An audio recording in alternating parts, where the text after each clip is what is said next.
The iron is cold against her throat. Bernice is 29, and with every breath she feels the collar's weight pressing into her windpipe. Metal that has circled 100 other necks before it found hers. It tastes like rust, like old blood, like history that never washes clean. 17 days ago, she was Queen of Cappadocia. 3 centuries of independence sat behind her throne. 7 years of war sat behind her eyes. She had faced Emperor Tiberius's envoy, met his stare without blinking, and said Cappadocia would burn before it bowed. Now she kneels on a Roman stone floor, wrists chained behind her back. Her hair has been shorn down to stubble, because Rome considers a captive queen's long hair a weapon, something she might use to deny them their spectacle. Outside her cell, dawn is breaking over a military camp. Latin orders snap like whips. Horses are led to water. Armor clatters. Wagons creak as they're loaded for the long march west. The march to Rome. The march to the triumph. The cell reeks of urine and old straw, and something underneath. Sweet, rotting, stubborn. The last prisoner in this place didn't live long enough to be moved. They dragged the body out 3 days ago. The smell stayed behind like a warning. This is what happens when you stop being useful. A guard watches through the bars. His eyes move over her the way Roman soldiers look at captured women. Not with lust, not exactly. Something colder, an assessment, an inventory. What she can be used for in the months before the triumph, and what condition she needs to be in when she finally walks in chains through Rome. Bernice is starting to understand the worst part isn't the triumph itself. The triumph is the finale, a single day of public humiliation. The real punishment is everything that comes before it. Months of preparation, the long journey from the edge of empire to its heart, the slow, methodical stripping away of a person until all that's left is what Rome needs. Footsteps. A man approaches the cell, mid-40s, senior officer's armor, a face carved into that practiced expression of bored cruelty Bernice has learned to recognize. He doesn't introduce himself. He doesn't have to. The guards stiffen when he arrives. "You are the Cappadocian," he says, not a question. "The one who killed the envoy's nephew at Mazacca." "I gave the order," Bernice replies, surprised by the steadiness of her own voice. "My archers carried it out. He died bravely, if that matters to Rome." It does not. The officer studies her through the bars. The same measuring gaze. The same quiet calculation. "What matters to Rome is this. You will walk in Germanicus's triumph 8 months from now. You will be displayed as proof that Roman victory reaches everyone, even queens, even defiant ones. 8 months. The words land in her mind like a stone. 8 months of captivity. 8 months of being shaped into whatever Rome decides she should be, kept intact enough to be recognized, broken enough to obey. "What happens to me between now and then?" she asks. The officer smiles, and it isn't pleasant. "You will be prepared. Prepared for the triumph. Prepared to perform your role properly. That preparation takes many forms. Some educational, some less so." He gestures. The cell door unlocks. A guard steps in, grabs her arm, yanks her upright with a grip hard enough to promise bruises. "The general wishes to see you," the officer says calmly. "He has specific plans for the Cappadocian queen. You should feel honored. Most captives go through standard procedures. You've attracted personal attention." Personal attention. Bernice doesn't fully understand what that means yet, but the way the guard handles her tells her it's worse than chains.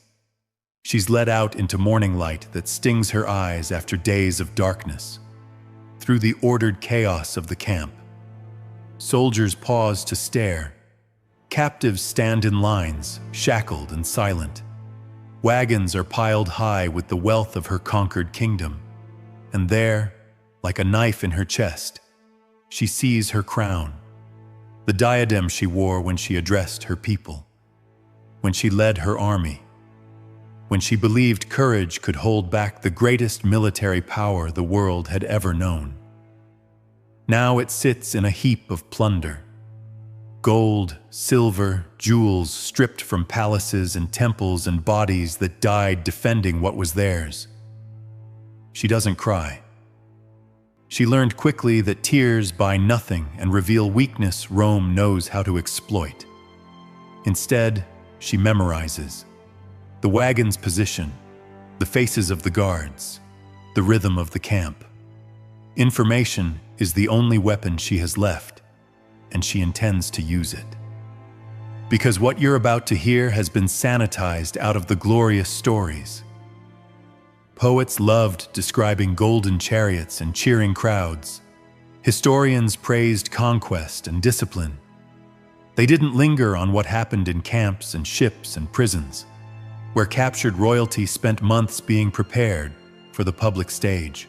Tonight, you're going to learn what the triumph actually required.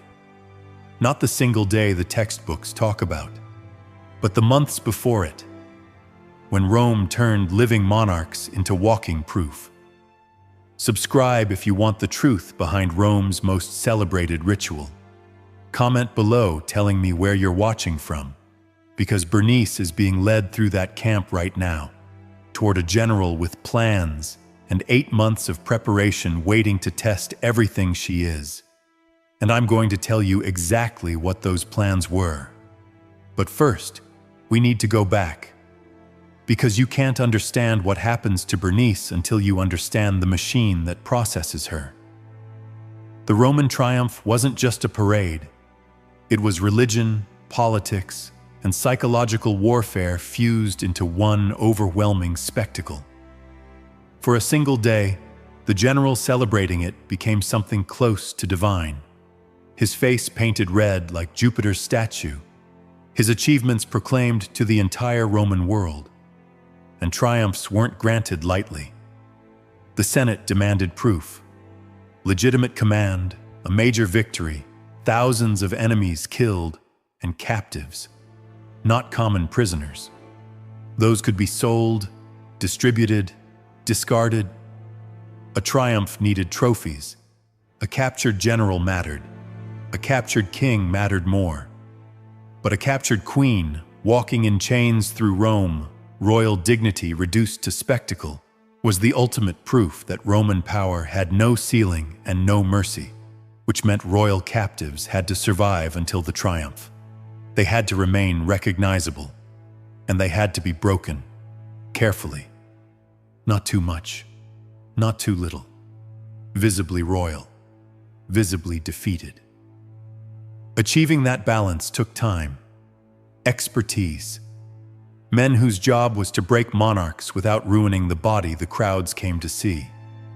And Bernice is about to meet the man who owns that process. The general's tent is larger than the house she grew up in. Silk hangings line the walls.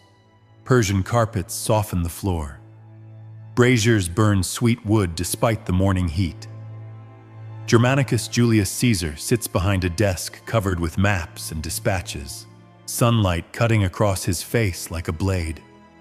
He's younger than she expected. Mid-30s, built like a man shaped by campaign life. His expression is intelligent, calculating, and utterly without mercy. "The Queen of Cappadocia," he says, voice smooth, cultivated. "I've been looking forward to meeting you." "You cost me 2 years," Germanicus continues calmly, "and 11,000 soldiers. That is not something I forget." "I defended my kingdom," Bernice replies. "You invaded it. We both did what our positions required." He nods, almost approving. "Your kingdom no longer exists. Cappadocia is now a Roman province. Your nobles are dead or enslaved. Your army is destroyed. Your treasury is already on its way to Rome. He lets the silence stretch. Everything you were has been erased, he says, except you. She meets his gaze, refusing to look down. I kept you alive, Germanicus says, because you are the most valuable thing I captured in 7 years of war. A queen who defied Rome, who killed an envoy's kin, who compared herself to Boudica and promised to drive my legions into the sea. He leans forward slightly. When you walk in my triumph, chained and obedient, everyone in Rome will understand what I achieved. And after the triumph? Bernice asks. Germanicus smiles the way a man does when discussing logistics, not lives. That depends on your behavior, your usefulness, your ability to remain valuable. A servant brings wine. Germanicus drinks. Bernice is not offered any. You should understand something, he says. You are no longer a queen. In Roman law, you are no longer even a person.